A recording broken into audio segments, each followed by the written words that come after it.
our viewing tour. How are you today? Everybody having fun? Yes. Such a beautiful day. You are so lucky to come out Green Island today. My name is Novi. I'm skipper today.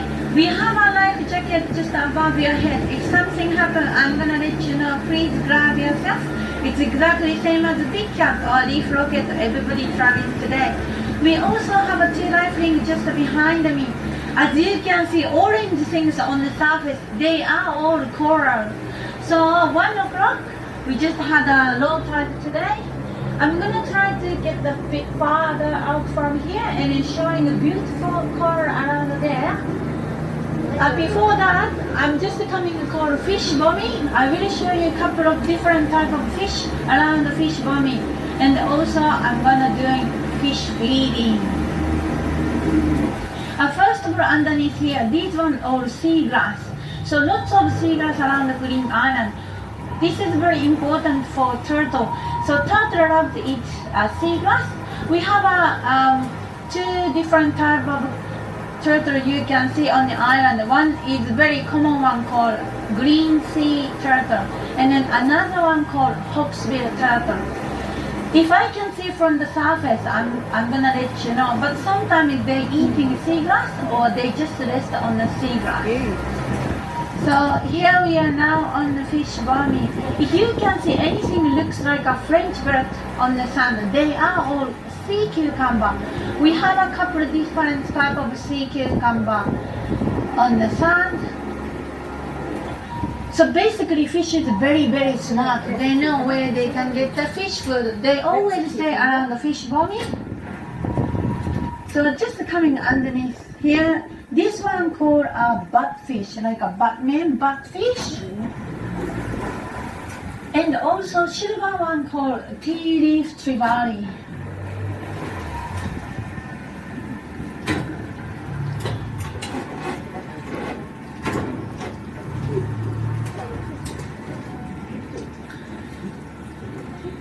Yeah, more coming. And also just a white one, this one called a spangled emperor. So spangled emperor, most tasty fish just around the fish bombing.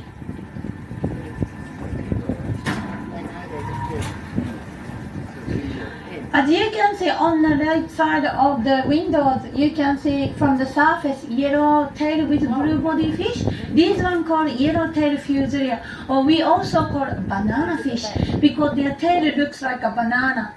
And also black and blue striped fish, they are called a sergeant major damselfish. So sergeant major, it's exactly the same stripe with the army. That's why we call it a sergeant major.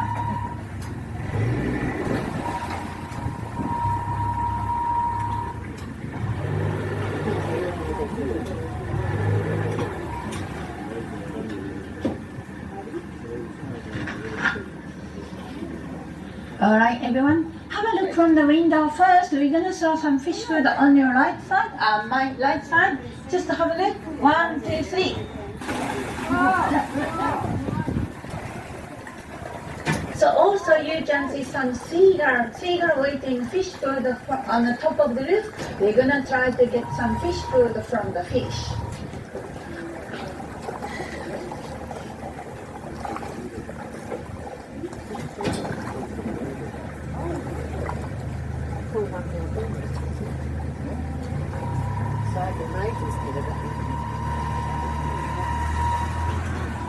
Alright, coming up other side. Have a look from the window, ready?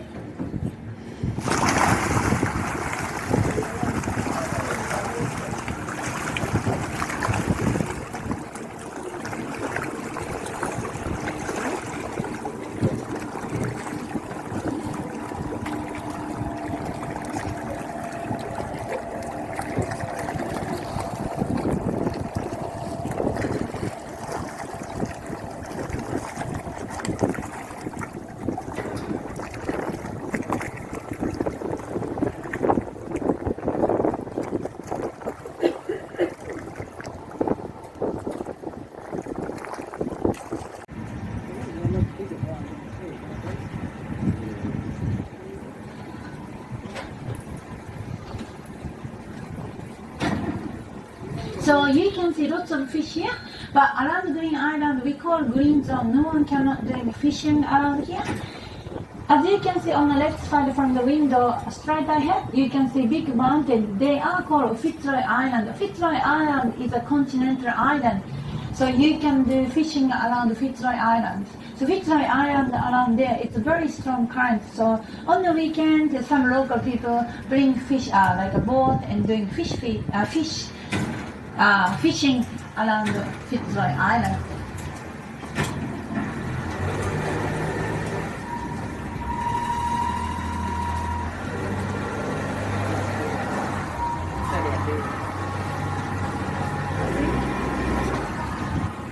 That one, you can see. Oh no. That is like just a leaf coming up on the surface. Like this? Yeah. But if I can see, I will pointing out for you. I'm just going slowly on the way to the reef. Once we get there, I'm gonna play CD for you, which is give you all the information about the Great Barrier Reef and the Green Island. As you can see on the left side, so they are all beautiful coral already on the surface. So very, very low tide. It's not always like this. It's only like twice a year or 3 times a year.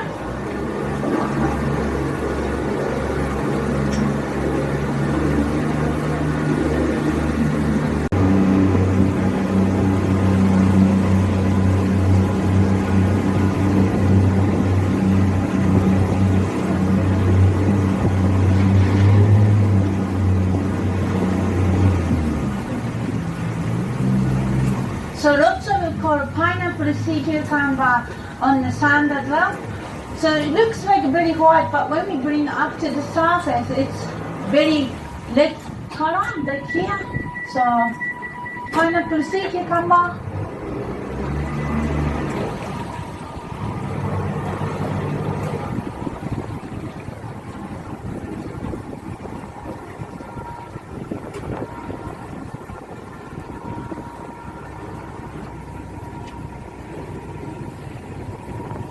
大堡礁世界文化遗产区。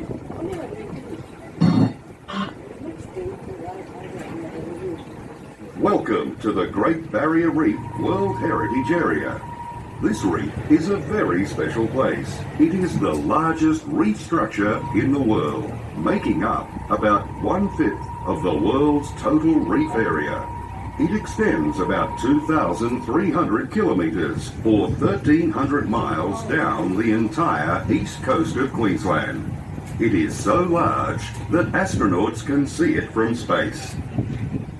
The Great Barrier Reef is home to an amazing number of fish, coral, shells, crabs and other marine life. It is also home to many endangered reef animals, including sea turtles and dugongs.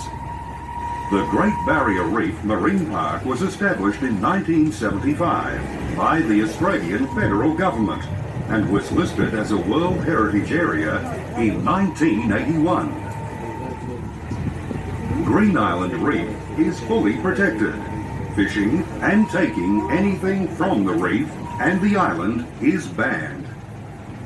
Today you are visiting Green Island Reef, and this reef is only one of nearly 3,000 reefs that make up the entire Great Barrier Reef.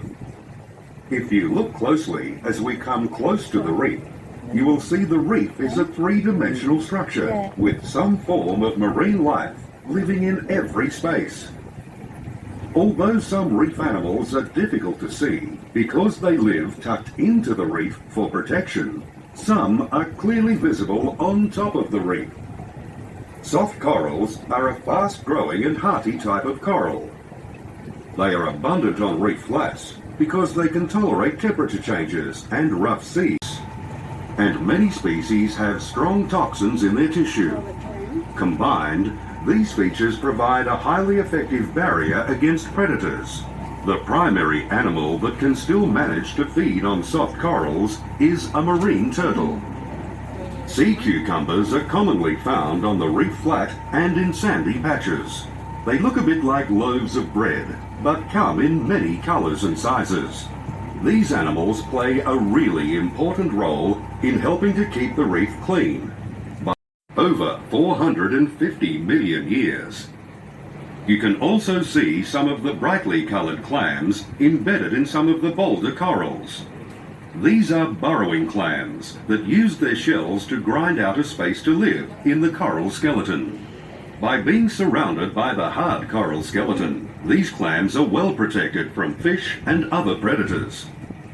There is one large type of clam that does not need to hide, the giant clam. These are the largest clams in the world and can weigh up to 1/4 of a ton and be over 2 meters or 6 feet long.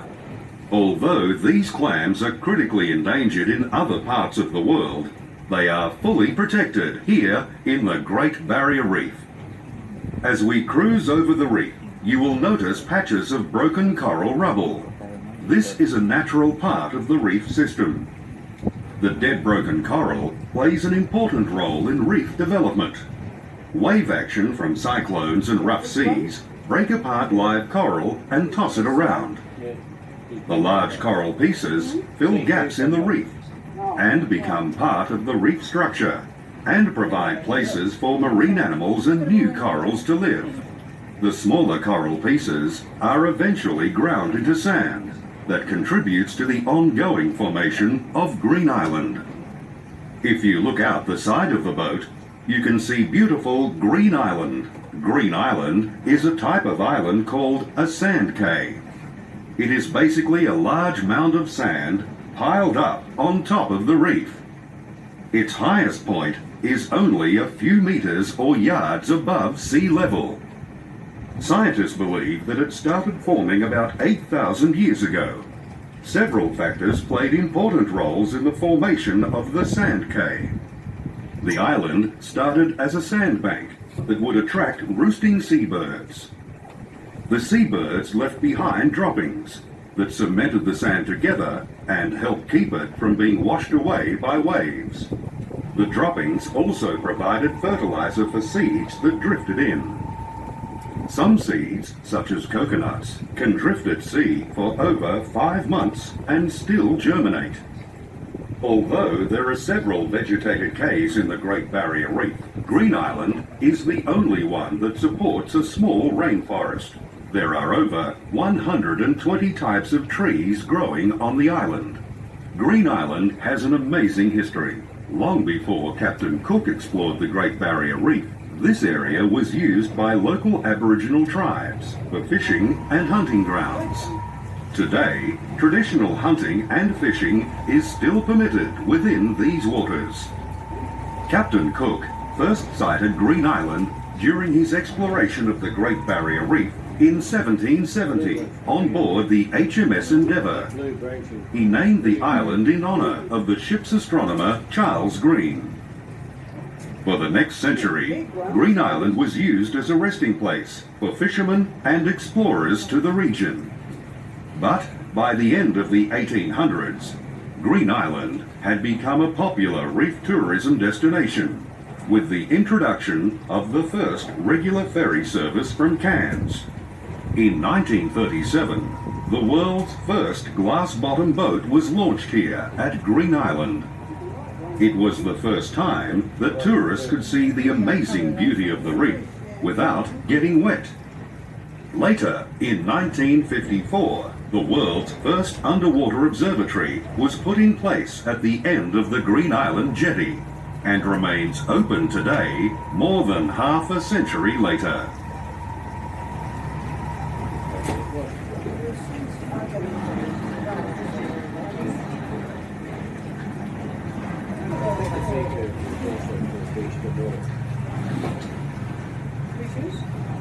So as you can see, many different type of coral around here. So basically, we have two different type of coral. Looks like a very hard, like a stone. We call hard coral. Looks like a very fluffy one, like a soft one. We call soft coral.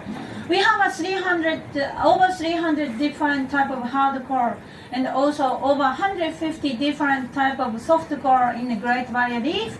So scientific name is very difficult. Basically, so if you're not sure what's the name of the coral, you just need to guess what they looks like. So for example, as you can see underneath here, very flat like a plate. We call a plate coral. You saw before bigger than plate, we call a table coral. So it looks like, if you be very careful, have a look, some coral looks like your brain. We call it brain coral. Looks like an elephant ear coral, so we call it elephant's ear coral. Looks like finger coming from coral, we call it a finger coral. So if you're not sure what's the name of the coral, you just need to guess what it looks like. And also you can see a couple different type of fish around here as well. It's a very colorful and looks like eating polyp. They are eating basically algae on the coral. They call parrotfish. If I can see, I will pointing out for you.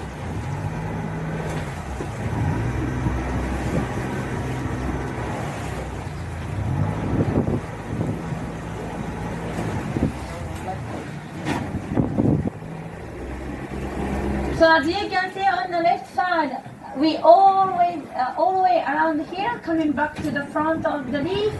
Right beside you. Feed Reef. On your side, very short. Welcome back.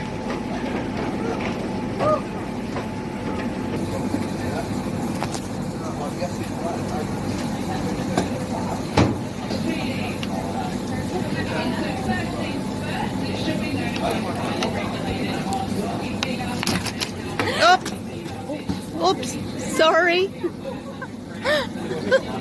Bottle of water.